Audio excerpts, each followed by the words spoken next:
Coming up on Valley News Live at 10, be prepared for dangerous temperatures when you wake up. Our storm team has the latest on tomorrow's first alert weather day. What we usually do with an officer now is you put him on suspension and review what's going on. And so you have him turn in his badge and his gun and you have a thorough review. And so at the very least, that's what we should do. The fate of Fargo's police chief decided for now. We bring you inside the city commission meeting. Plus, the latest on a Valley City resident found dead after a fire. Valley News Live at 10 starts right now. This is Valley News Live at 10. Good evening. We begin tonight with a sad update in the search for a young woman with Grand Forks ties. The father of Caitlin Berry confirms with Valley News Live tonight the human remains found during a search on Thursday are those of his daughter. He says he got the news from police today. Berry was last seen on December 21st. Her mother is the Grand Forks Assistant State's Attorney. Hank Berry tells us they're still in the process of formally identifying the remains before an official announcement is made. New for you at 10, Fargo still has a police chief after a contentious city commission meeting tonight. In a VNL Investigate story, it was uncovered dozens of officers and civilian staff alike have recently quit, many of them blaming the leadership of Chief Dave Zabolski. Valley News Live's Kaylee Chella has the latest from City Hall.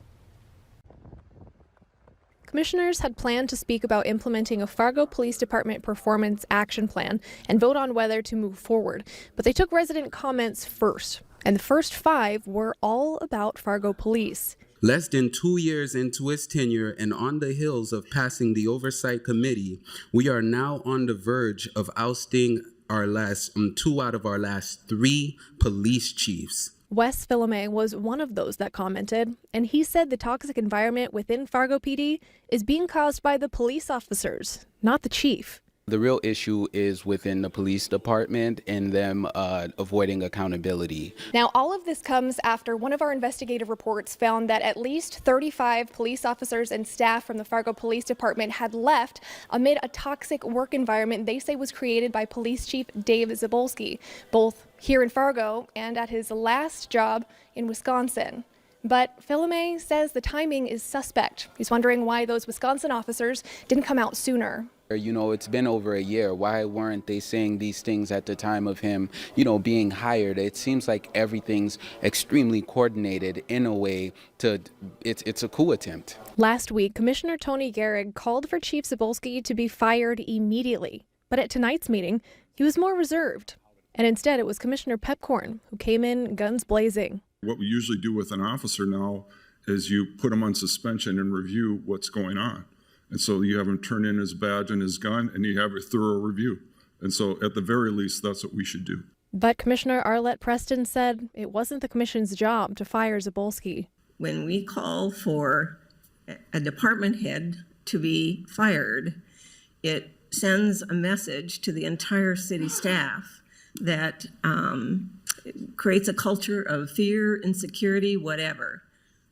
I see that as being unprofessional and actually to the point of almost negligence. In the end, the commission did move forward with the performance action plan, which Mayor Tim Mahoney says will take 2 to 3 weeks to develop and implement. But Filame says it's not the right move. My fear is that the way the process is set up as far as anonymous surveys and different things like that, my fear is that the process can be manipulated in a way to oust a chief or send a direct message to him, as they have, to say that basically the rank and file are the ones who are truly in control of the police department. In Fargo, Kaylee Chella, Valley News Live. Mayor Tim Mahoney says they'll start looking for improvements within the Fargo Police Department in 6 to 8 weeks and will reevaluate Zabolski after 6 months.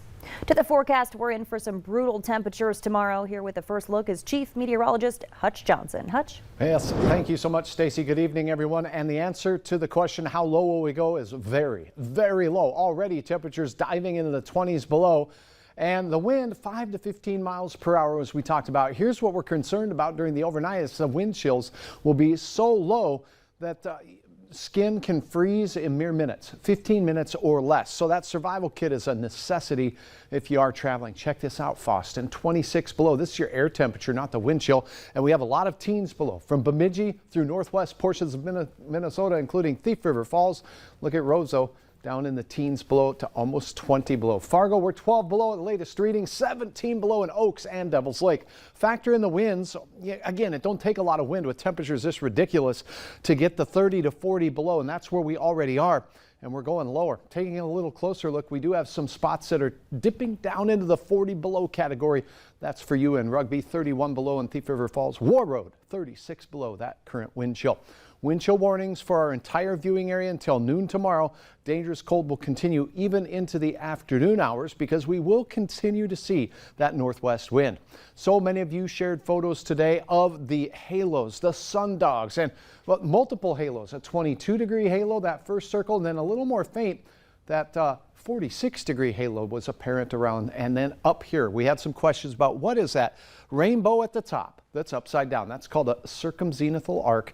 Thanks again for all the photos. You can log on to Valley News Live and see the latest on all of those as well. Wednesday is another first alert weather day now for blowing snow.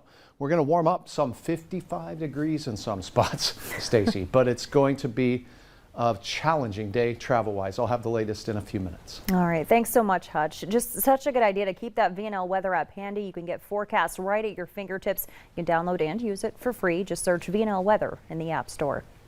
New information tonight on a man accused of killing 2 teens in a suicide attempt. Charges have been upped for 20-year-old Valentine Mendoza. He was charged with criminal vehicular homicide and he faced up to 10 years in prison, but now he's facing multiple murder charges. It's not clear exactly why the charges were just amended, as the facts of the case haven't changed. Police say Mendoza drove his car into oncoming traffic, killing 2 teens on Highway 220 in East Grand Forks back in June. According to court documents, Mendoza's girlfriend told officers that she received a Snapchat showing him driving and saying he was going to commit suicide. Also, new for you at 10, a baby is in the hospital with severe head trauma after court documents say her father became frustrated by her crying and lack of eating. 25-year-old Justin Gibson is charged with felony child abuse and felony aggravated assault. Court records say Gibson admitted to snapping. He says he threw the baby on a bed. Gibson's bail is set at $25,000. He faces up to 10 years in prison if convicted. Investigators confirm the man accused of leaving his tow truck on the interstate and causing a fatal crash near Tower City Saturday night should have never been on the road in the first place. A family crashed into that truck, killing the mother and severely injuring her husband and 2 young daughters. They're still recovering in a Fargo hospital. The crash has prompted North Dakota Highway Patrol to preach 3 safety tips, including pulling all the way over, calling 911 right away, and putting on your hazard lights. Because people are just not prepared for a car being stopped in a lane of traffic. Talking about highway speeds, in this case, like this weekend's, it's a 75-mile-per-hour zone. That's a very, very violent collision that's going to happen. Officials say they expect their investigation to last into next week before any potential charges would be announced. A person was found dead after a house fire in Valley City that happened at a home in the 900 block of 2nd Street Southeast around 3:30 yesterday morning. We told you last night fire crews spent more than 14 hours putting out hot spots. They still don't know how the fire started. They say there was so much flames and smoke when they got there they weren't able to enter the home to search for residents. One person was found dead in the lower level. Their name is being withheld until family can be found and notified.